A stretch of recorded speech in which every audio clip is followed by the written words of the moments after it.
So what we want to do now is start with sales, and for that, we'll look at sales invoices first. And again, the same. We'll say New Sales Invoice.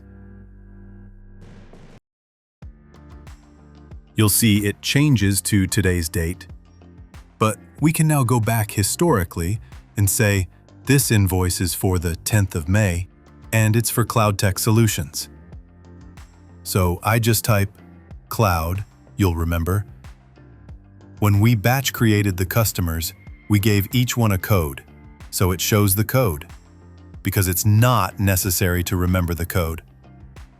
Whether I remember Cloud or Industries or the code, I just type it in, and then it brings back that customer for me. It will insert the address.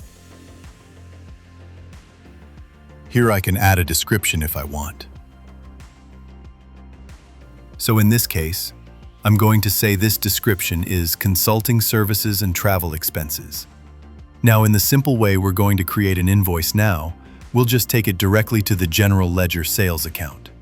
So here, I'll search for sales.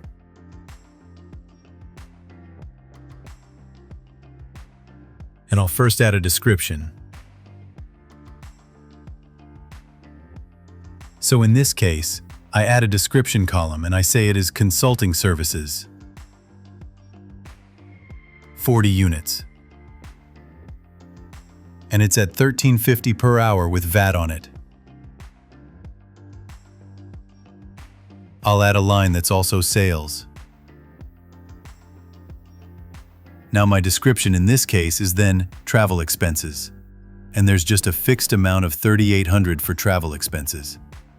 Again, there will be VAT on it, and I can then just make sure my total is correct. $66,470, which then includes VAT. So take note, my unit price is excluding VAT. The system then adds VAT, and then it gets a total. There is also an option to say the processing should be including VAT.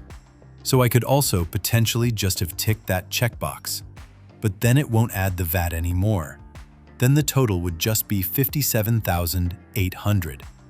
In this case, we want the number to be $57,800 plus 15% to get $66,470. So there I've created my invoice. What we haven't uploaded yet is a logo for this company.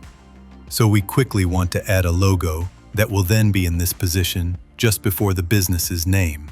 But this invoice is complete, and we can now email it by clicking there and then saying Send Email.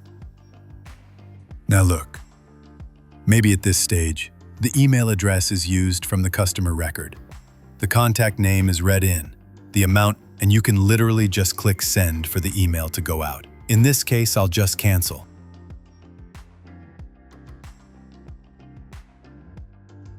And then I want to go back to my invoice list. I want to go edit that invoice and I want to set a form default. You'll see the system has now allocated invoice number 1.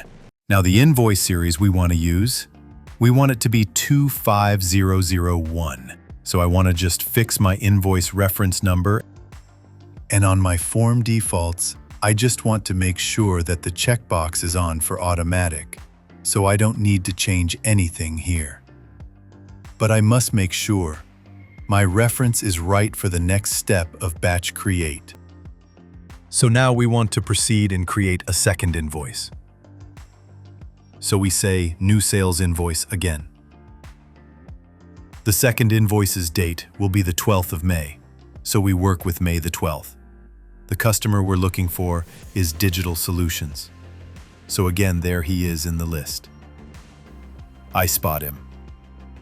But if I have a very long list, I can just say Digi and choose him.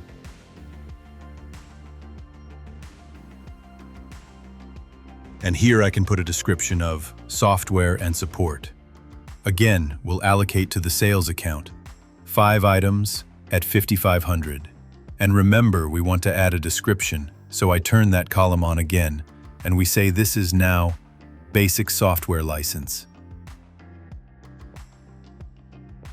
And then we add sales again, and we say annual support for that one. There's just one fee of $16,500, VAT included, and we create it. Now you can see that the system has automatically incremented the invoice number by one value, so that it's now 250002. And I can also send this invoice out to Mike Peters.